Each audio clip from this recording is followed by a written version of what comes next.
viens de tourner à 36 minutes de vidéo où j'ai enregistré un écran noir de mon gameplay. Je suis absolument abattu. Donc, on reprend, c'est pas grave. Ça m'apprendra à ne pas swap ma scène sur OBS, c'est des choses qui arrivent.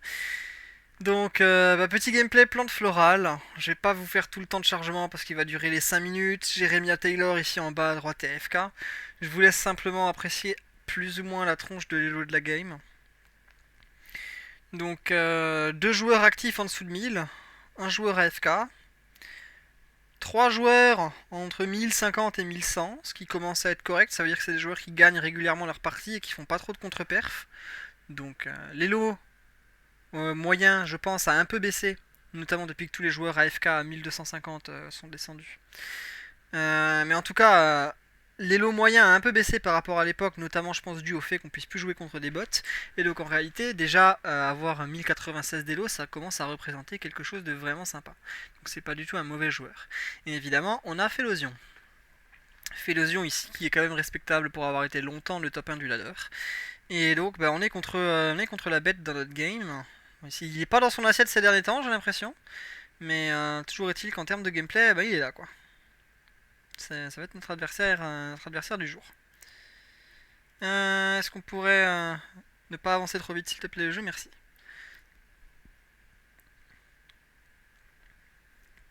Je vérifie toujours parce que oui, c'est bon, ça avance bien seconde par seconde.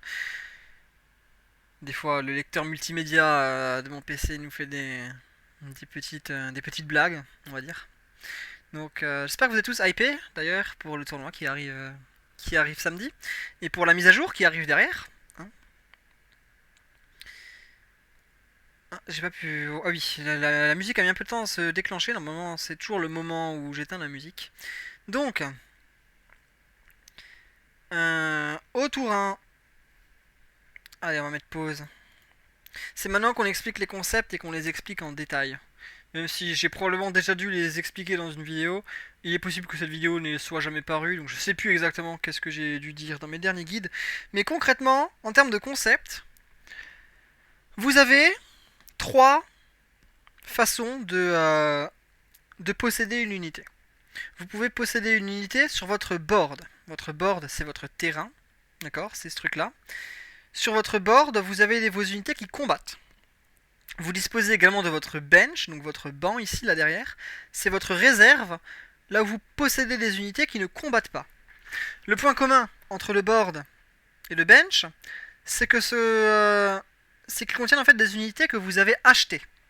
Donc pour avoir ces unités sur votre board ou sur votre bench, vous devez avoir dépensé de l'argent. Il y a une troisième zone dans laquelle vous pouvez conserver vos unités, c'est votre boutique.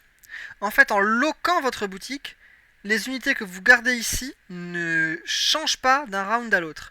Et les seules unités qui seront roll, ce seront les unités que vous avez enlevées ici. Ce qui signifie en réalité que les unités que vous avez dans votre boutique, elles ont un avantage par rapport au board et au bench, c'est qu'elles ne vous coûtent pas de gold. Vous n'avez rien à dépenser pour conserver ces unités. Mais du coup, quel est l'intérêt de faire ça?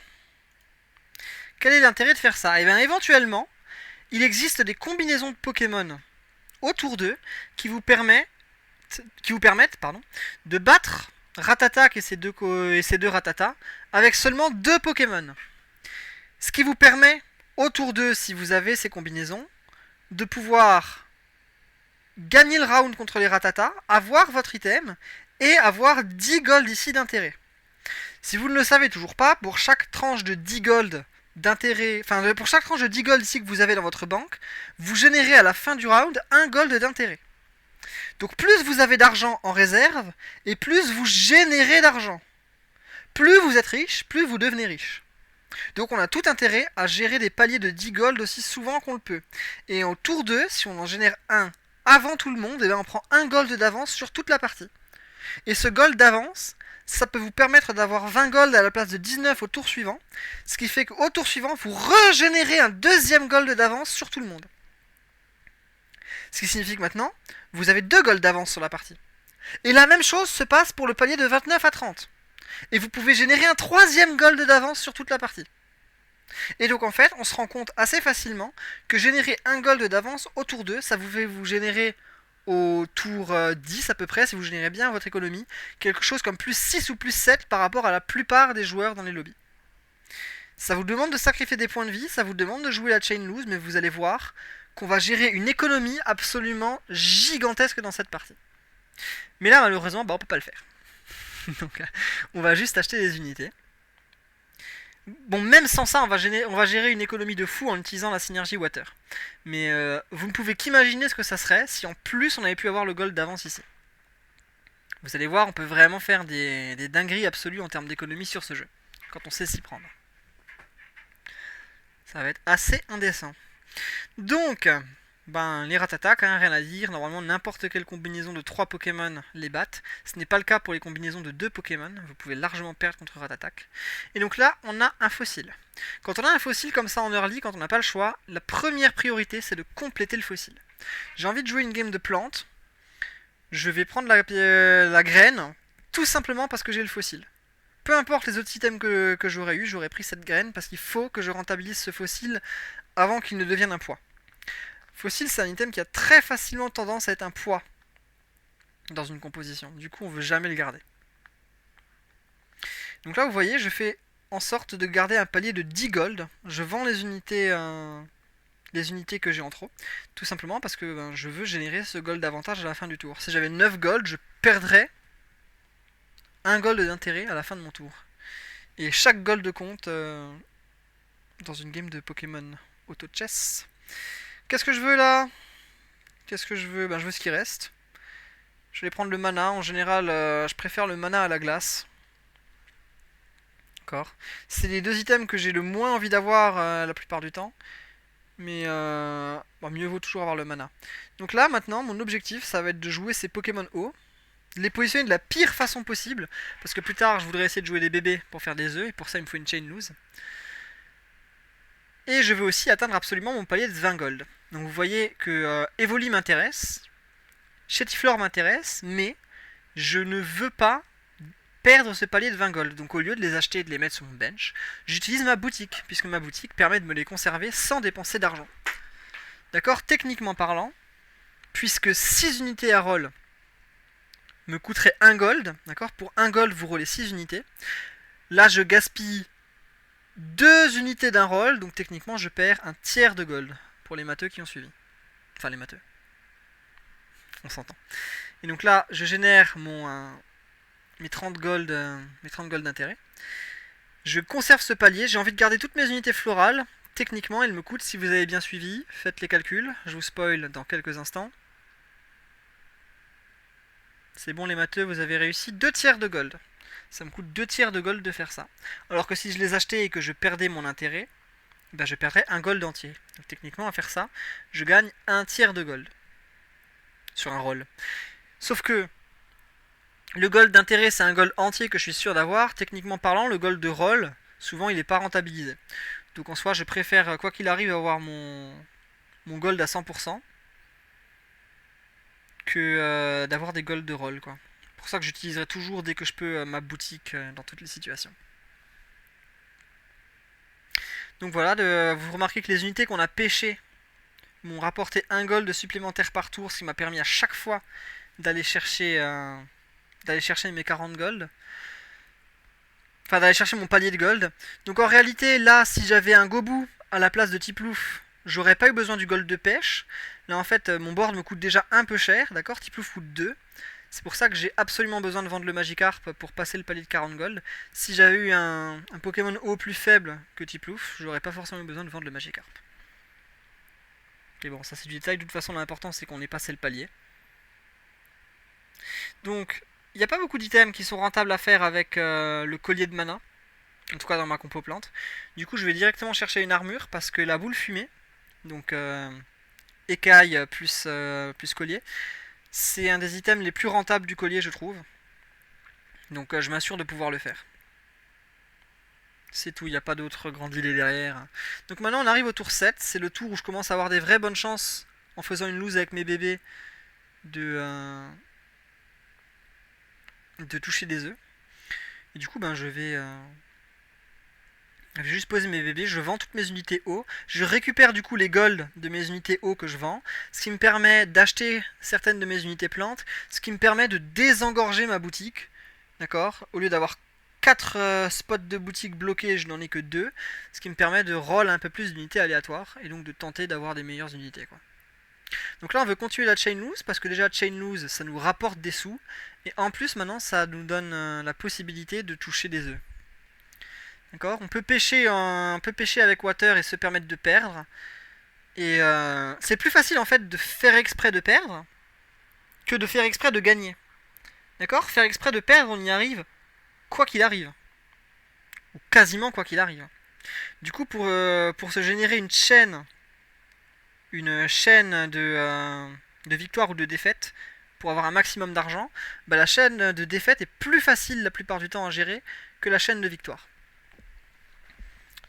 C'est pour ça que je préfère en général sur les 5 premiers rounds faire 5 défaites. Et donc le but c'est évidemment de perdre le moins de PV possible. Donc si on a de la chance on tue quelques unités. Si on n'en a pas on tue pas d'unités hein, et puis tant pis. Mais perdre le moins de PV possible mais s'assurer quand même d'avoir 5 défaites.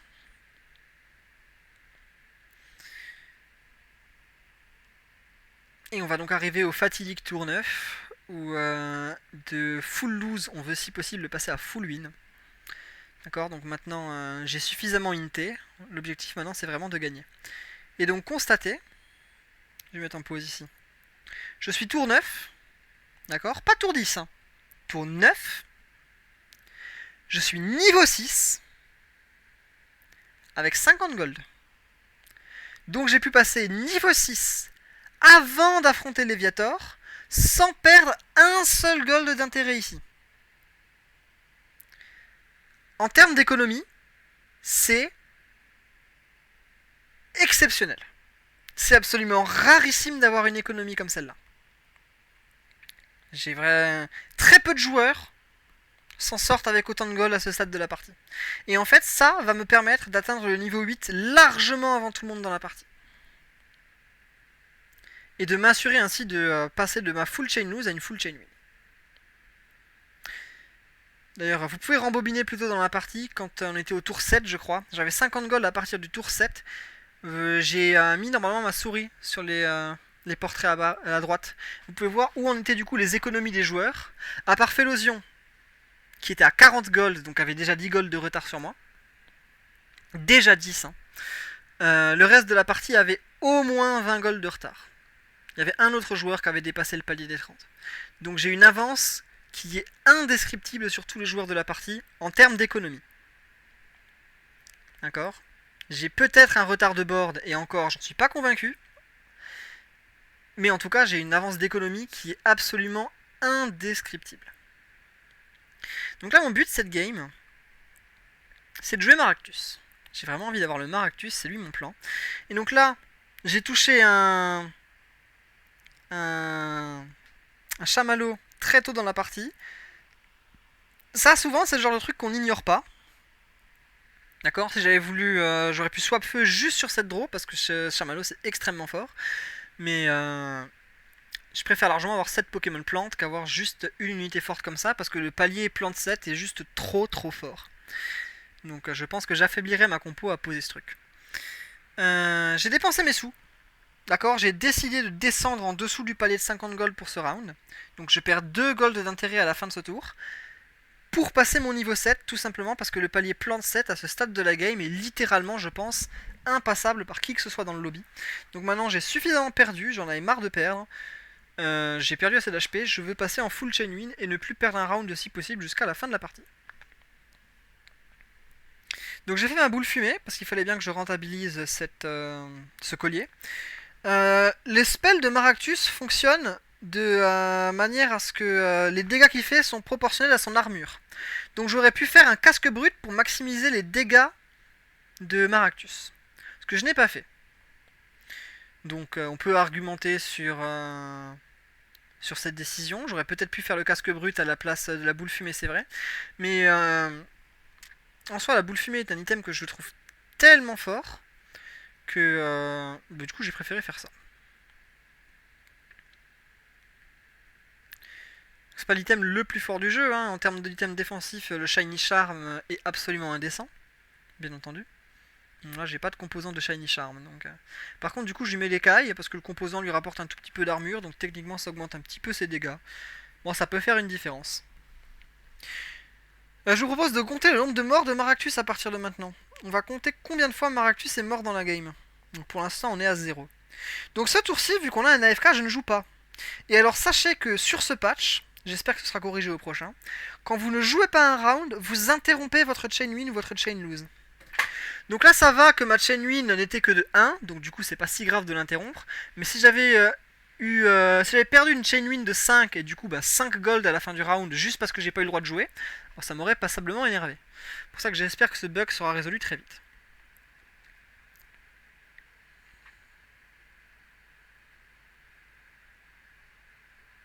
Donc là, mon but est toujours de conserver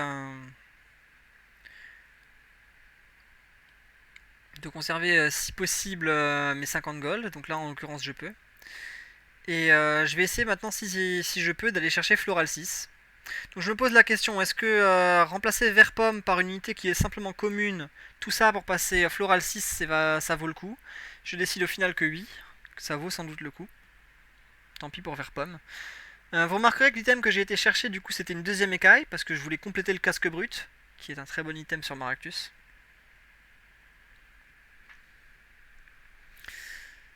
Et bien c'est parti.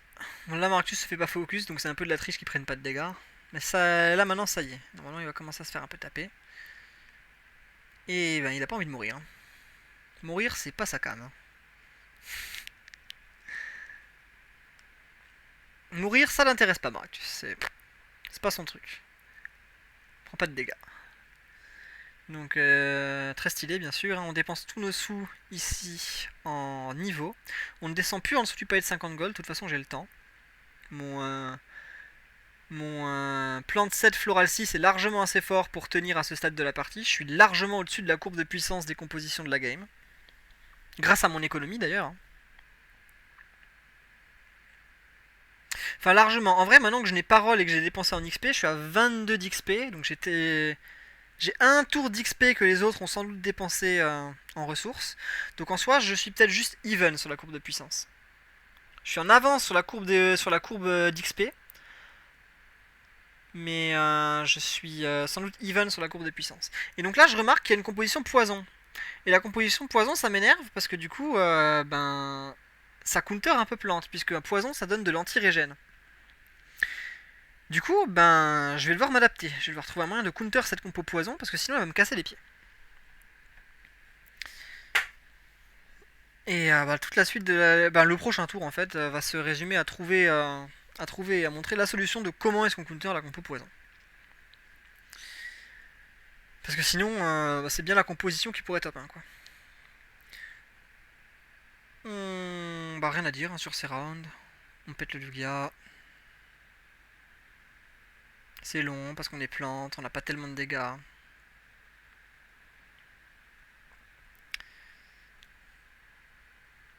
On passe le niveau suivant. Pour l'instant, je pose Raboot, mais j'ai plutôt envie d'aller chercher des unités qui m'intéressent. Qui rentrent dans ma compo. Donc je roll un petit peu. Et là, en l'occurrence, je douche une unité qui m'intéresse. Donc je vais vendre le Raboot et poser...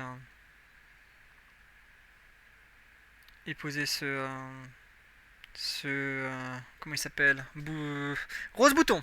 Ce Rose Bouton. Comme ça me permet de gagner mon palier de 50 gold. Raboot en soi, il aurait pas changé grand chose. Je suis déjà fort. Donc vous voyez que j'ai fait la Cuss Kitty. Et donc en fait, ce truc, ça empêche Maractus de se prendre les CC à partir de maintenant. Tout en lui donnant un petit peu de résistance. Ce qui signifie que Maractus ne peut plus être empoisonné. Et du coup, maintenant, bonne chance à mes adversaires pour faire quoi que ce soit contre. Et vraiment, mais bonne chance pour tuer Maractus. Bon, est-ce que Blizzy vaut le coup de perdre un floral? Ça se discute. Certains diraient que oui, certains diraient que non. Je crois que je vais considérer que oui. Je pense que ça a quand même beaucoup de stats, Blizzy. Et un spell qui est... il n'est pas exceptionnel, d'accord. Freeze pendant une seconde, compte tenu de l'attack speed des Pokémon dans le jeu, c'est pas exceptionnel. Encore une seconde de freeze, parfois ça ne gère même pas une auto-attaque. Mais en soi, le Pokémon a des bonnes stats, il a des bonnes résistances, Maractus ne meurt jamais, pourtant il se prend un gros focus de Pokémon feu qui ont plein d'AD. Mais le truc est increvable avec son stuff. Même Pyrax n'arrive pas à gérer ça depuis qu'il s'est fait nerf. Hop là. Bon, maintenant il me faut du stuff offensif parce que du coup on a vu que je tank, mais j'ai du mal à tomber les compos. Là, les fights tiennent en longueur et j'ai pas envie de finir par faire des égalités. Donc on va aller chercher des items à dégâts. Et on roll un petit peu. Hein. Au niveau 8, de toute façon, dans cette compo, on a juste envie de roll. Toucher nos unités. Là, vous allez voir un beau misclick. Un misclick somptueux qui va arriver dans quelques instants. J'ai très envie de rentrer le Bulbizarre pour rentrer Poison 3. Et je vends Bulbizarre au lieu de vendre... Germignon. Et je suis du coup obligé de roll un peu plus que ce que j'aurais bien voulu.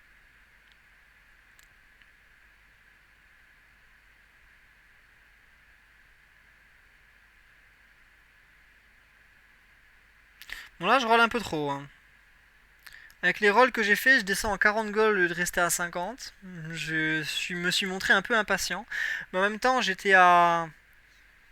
J'étais à un Tortipousse et un Bulbizarre de les faire évoluer. Ce qui veut dire que j'avais une chance de vraiment bien upgrade ma compo si jamais je touchais un des deux. Donc j'avais un intérêt en soi à les faire ces rolls. Bon, il s'avère que a posteriori j'ai pas touché ce que je voulais, mais bah j'aurais pu, on sait jamais. Donc si on regarde ce qui se passe dans ce round, je mets beaucoup de temps à tomber sa compo et à la fin celui qui fait des dégâts c'est le Tortipousse avec sa capacité qui le booste.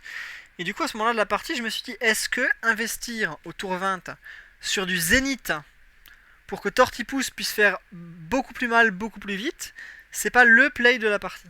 Est-ce que la façon intelligente de jouer cette composition, c'est pas d'aller chercher un mythique feu et donc si possible Sulfura pour donner le Zénith à mon Tortipousse qui j'espère quand même va évoluer. Concrètement, quel est mon plan de jeu ici? Pourquoi je peux me permettre de faire ça? Parce que si vous regardez, j'ai 8 Pokémon plantes ici. Je vais essayer de se dérouler. Ce qui signifie que là, le Nunupio, tout de suite, il a du stuff. Mais en soi, en termes de synergie qu'il me propose, il me propose plante 1. Et j'ai déjà 7 Pokémon plantes sans lui. Donc en fait, ce Nunupio, ça pourrait être n'importe quoi. D'accord. Il ne m'apporte rien de plus à part le fait qu'il profite de plantes et du coup il régène. Ce qui lui sert à rien vu qu'il prend pas de dégâts. Donc je peux tout aussi bien partir sur un Pokémon complètement anti-synergique avec ma composition, qui juste a des grosses statistiques. De toute façon ça changerait rien à ce qui se passe. C'est pour ça que je vais plutôt aller chercher un mythique feu, pour me donner une chance d'avoir le Zénith si c'est possible. Et autre chose dont je voulais parler, pourquoi j'ai fait évoluer mon Roselia et pas mon Blizzy avec Métamorphe. Tout simplement parce que Blizzy m'aurait rapporté plus de CC et plus de tankiness, sauf que là, on s'en rendait bien compte, c'était plutôt des dégâts dont je manquais. Du coup, j'ai préféré faire évoluer mon Kari, plutôt que de faire évoluer mon tank à CC, tout simplement. Alors, je trouvais plus important d'avoir les dégâts de Roselia que d'avoir la seconde de CC de Blizzy. Seconde de CC qui la plupart du temps ne change rien si je dois faire une égalité. Ce qui est ce que je veux éviter. Donc là, ça y est, on est passé 6 fleurs, 3 poisons. C'est un petit peu notre repère. Hein. 7 plantes, 6 fleurs, 3 poisons. Ça suffit pour que la compo soit très forte. Donc vous voyez, je ne vais pas aller chercher les Pokémon floraux. Je ne vais pas aller chercher les mythiques plantes. Je vais chercher le mythique feu. Je vais galérer à toucher ces arbis aussi. Parce que je suis un peu mongol. Je vais chercher le mythique feu dans l'espoir que ce soit... Sulfura. Ça n'est pas Sulfura, mais c'est Volcanion. Volcanion, c'est extrêmement fort aussi. Ça fait très très mal Volcanion. Le spell de ce Pokémon est vraiment exceptionnel contre toutes les unités qui sont paquées. Du coup, je vais le rentrer tout de suite dans ma composition. Bon, là, avec mes composants, je pourrais me faire Grelocoq. Si je peux éviter de faire Grelocoq alors que j'ai déjà plein de régènes, j'évite. Du coup, je vais plutôt mettre le composant magique sur Volcanion pour augmenter un peu ses dégâts. Le composant physique sur Roselia pour augmenter un peu ses dégâts. Et donc maintenant, le plan de jeu de la fin de partie, c'est roll doucement, en évitant de descendre en dessous des 50 gold, jusqu'à ce que je touche les unités que je veux. Idéalement, je cherche Roserad, c'est pour ça que j'achète des unités mythiques, pour réduire un peu le pool. Vous allez voir, je vais laisser la game se dérouler. De toute façon, à partir de maintenant, mon board ne bouge quasiment plus. Je suis juste en train de roll, d'accord. J'ai atteint un stade de la partie où ma composition est suffisamment forte, j'ai confiance en mes assets. Je pourrais essayer de passer niveau 9, mais j'aurais pas tellement d'intérêt à faire, j'ai plutôt envie d'évoluer mes unités. Voyez à quel point le sort va s'acharner sur moi. Normalement, au niveau 8, des unités rares ou épiques sont pas impossibles à toucher, voire même plutôt simples à toucher en réalité. D'accord. Pour toucher mes unités rares rang 3, la meilleure stratégie devrait être de roll ici, à ce niveau-là. Constatez à quel point je ne vais rien toucher pendant les rounds qui vont venir. À un point même où ça me tilt. Où je mets un peu trop de temps du coup à faire évoluer ce Blizzy, qui va rester Blizzy sur ce round, qui ne sera Blizzard qu'au prochain. Est-ce que ça va changer grand chose? Non. J'espère que vous allez continuer à regarder Maractus. Si je voulais que je vous spoil, il est pas mort depuis tout à l'heure. Maractus n'est toujours pas mort, il est complètement increvable ce Pokémon. Je parle, mais voilà, on n'en parle pas assez de ce truc. Qu'est-ce que je veux? Je veux compléter l'item de Roselia. J'aimerais bien lui faire une Gracidée. Du coup, je vais aller chercher la graine. Mécaniquement, je vais la rater. Mes mécaniques sont vraiment terribles aujourd'hui. Je suis passé à côté. Dans une game, ça aurait pu me coûter que quelqu'un me l'aurait volé. Si quelqu'un avait voulu. On touche toujours rien. On roll pourtant plein de gold. Rien. Pas une unité. Je viens de roll 18 gold. J'ai 3 unités potentielles que j'essaye d'avoir. D'accord. Je cherche des bulles bizarres, je cherche des tortipousses et je cherche des roses boutons. Je n'ai aucun des trois, pas un seul exemplaire. En 18 gold de roll. C'est vraiment, vraiment très malchanceux. Donc là, Magnagim qui a mal positionné son Eternatus, faites bien attention à toujours poser vos Eternatus en front line, ce Pokémon n'a pas de range. Contrairement à ce qu'on croirait. Je me serais aussi attendu à ce que ce Pokémon ait de la range, j'ai déjà fait cette erreur en checkant pas ses stats. Eternatus est un frontliner, il faut le poser en frontline. Jamais le mettre en arrière, ça sert à rien. Je fais des visies, et on va repartir pour du roll. 1, 2, 3, 4, 5. Ah, là-dessus, une unité. 6, 7, 8, 9, 10, 11, 12. En 12 rolls, on a touché 2 unités qui nous intéressent. 12 gold, 2 unités. Bon. Écoutez, au tour précédent, c'était 18 gold pour 0 unité, donc on va pas se plaindre. Tout de même. Donc là, pour pas dépasser mon palier de 50, encore une fois, je conserve mon tortipousse dans la boutique au lieu de le conserver sur mon bench. Tout simplement parce que bah, ça me coûte moins cher.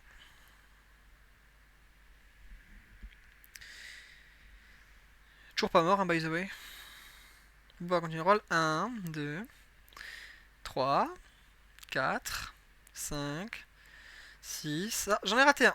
En 6, j'en avais touché un. 9, 10. Je roll down un petit peu. 11, 12, 13, 14. Ah, on touche un deuxième en 14 gold de roll. 15. Bon, ça y est. Là, il était peut-être temps. Voilà, enfin continuer à toucher un peu des trucs, quoi. Mais c'est tout de même extrêmement peu par rapport à ce qu'on s'attendrait. Bon, là, de toute façon, je construis mon item, j'ai pas le choix, même si j'avais dit que Grelocoq, c'était pas ce que je voulais. Foutu de roll. On touche très peu. Vraiment très peu. On touche rien. Rien. Toujours rien. Ah, Torterra. Après quasiment 70 gold de roll. 70 gold de roll au niveau 8 pour une unité rare. C'est gigantesque. C'est honnêtement gigantesque que j'ai dû investir pour obtenir mon unité. C'est vraiment, vraiment malchanceux. Donc maintenant, Blizzarrois et Roserad, j'ai complètement abandonné. Mais j'ai pas abandonné Abandonner Florizard. Florizard, je pense toujours pouvoir l'avoir. En tout cas, j'ai au moins une petite chance. Petite. Toute petite. Mais non, je lui veux pas. Ah, quand même. Un bulle bizarre. Nice. Rien.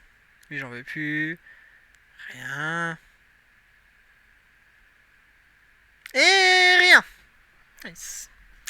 On ne touche rien. Pas de bonheur. Et enfin, finalement, Florizard. Bon, il nous aura coûté cher, hein, monsieur Florizard. Il nous aura coûté beaucoup plus cher que ce qu'il aurait eu. Bon, un petit peu de mana pour Volcanion, ça lui coûtera rien. D'ailleurs, je parle de mes rolls depuis tout à l'heure, je râle, je râle. Est-ce que vous avez compté le nombre de morts de Maractus? C'est toujours 1. Maractus n'est toujours pas remort. Maractus tank la terre entière. Il n'en a rien à foutre. C'est assez impressionnant. Hein. C'est vraiment assez impressionnant. En plus, il synergise bien avec Torterra. C'est vraiment un excellent mythique plante. J'aime beaucoup Maractus. C'est peut-être mon préféré. Au T10 en tout cas. C'est pas le seul viable, hein, mais c'est, je pense, assez facilement mon préféré. Maractus, toujours vivant. Toujours la banane, toujours debout, évidemment. Hein. Je peux plus rien à faire de mes golds. Il n'y a aucun monde où j'ai Roserad avec ça. Donc quoi qu'il arrive, ma compo n'évoluera plus. Donc rien ne devrait se passer. La game se déroule. Faut remarquer que depuis le tour 5, quand j'avais 64 HP, j'ai plus perdu un round. Je suis passé au-dessus de la courbe de puissance de la game directement après le round 10. Sur la base de mon économie, j'avais des levels d'avance sur tout le monde. Et j'ai pu le rester pendant toute la partie. Parce que j'ai pas dû descendre à 0 gold, j'ai dû descendre à seulement 36. Du coup, je suis très vite remonté sur ma courbe d'économie. Regardez bien Maractus. Et boum, deuxième mort de Maractus. Dernier round, il s'est pris un spell de Volcanion. Donc regardez les dégâts quand même, hein, des Volcanions. Le mien n'a pas vraiment de stuff offensif. Hein. Ce Grelocoq, il lui apporte pas grand chose en termes de dégâts. Le mana non plus. Il a juste balancé un spell, boum, 600. Il fait les mêmes dégâts que Roselia. Solide, non? Franchement, faut qu'on en parle. Très très solide. Et le Volcanion en face qui lui était stuffé, je n'en parle pas. Hein. Lui, pour le coup, il a vraiment défoncé ma compo. Regardez-moi, hop. Yes, yes. Ah, c'est trop dur pour moi, les Arbis. Trop dur pour moi, les Arbis. Donc voilà. Composition finale. Plante florale. Poison ground. On remarque que composition poison revient un peu à la mode. D'accord. Il y en a deux, plus la mienne qui techniquement est une sous-catégorie poison. Firefighting. Bon là c'est plutôt un Fire Human. En général c'est plus Firefighting. Toujours viable. Toujours ok. Bon ce truc là c'est pour dédoubler Pyrax. Il n'y avait pas tellement de concurrence dans la game. Cette composition aurait eu plus de mal dans une game avec des meilleures compositions. Il aurait plus fallu partir fighting à ce moment là je pense. Mais bon. Écoutez, en soi ça passe. Ce truc là c'est un peu bizarre. En général Water on a envie d'aller Water 9. Field on a envie d'aller à Field 9. Là il nous a fait un entre-deux avec Water 6, Field 6. Et Elec 3. Water Elec en se basant sur ce truc là. Bon, je plus sois l'originalité, mais est-ce que vouloir jouer Waterfield vaut le coup d'avoir une unité aussi nulle que Carabaf dans sa composition?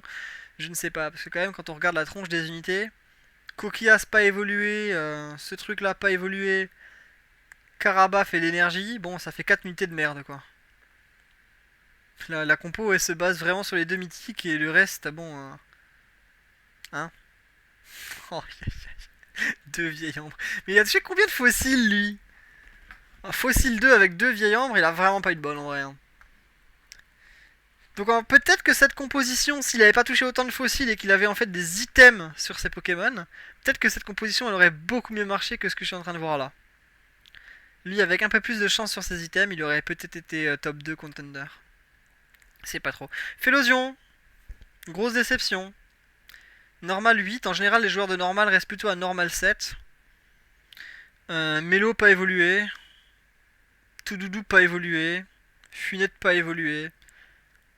Il n'y a pas de Pokémon évolué en fait, il n'y avait pas de sous dans sa game. Il a rien touché. Je sais pas ce qu'il a foutu. Il a voulu jouer full XP, passer level 9 très vite, sans roll. Ça a pas l'air de marcher dans la composition normale. Hein. Il aurait peut-être dû stabiliser, du coup ça, il s'est bien fait soulever le fion. Bon, écoute, hein. Ainsi soit-il. Hein. Tant pis pour lui. Et puis bon, la dernière compo n'a aucun sens. Prime Sophish, bon, il apprendra le jeu à son rythme. C'est normal, il est débutant. Voilà, j'espère que ce petit commentary vous aura servi, au moins un petit peu. J'ai essayé d'être un petit peu pédagogique aux endroits où j'estimais que c'était important d'expliquer des choses. Du coup, cette vidéo a peut-être traîné en longueur. J'essaye au maximum de clarifier les concepts, d'expliquer pourquoi je prends telle ou telle décision, pourquoi est-ce que je lock mes boutiques, pourquoi est-ce que je roll maintenant, pourquoi est-ce que j'économise. J'espère que ça vous servira à vous préparer si vous voulez notamment faire le tournoi de samedi, auquel je participerai. Je le commenterai sans doute en direct en stream, mais je jouerai. D'accord, cette fois-ci je ne serai pas simple spectateur, la méta n'est pas suffisamment dégoûtante pour m'en décourager, elle est même plutôt cool, en dehors de Insect qui est horriblement fort. Jouez Insect si vous voulez avoir vos meilleures chances samedi, je pense, hein, vraiment, la compo est vraiment super fumée. Je vous souhaite une bonne soirée, puis bon gaming, à une prochaine, on va essayer de faire le plus de vidéos que pendant le mois dernier, là les vacances c'est fini, on est reparti au boulot. Allez, bye, bye.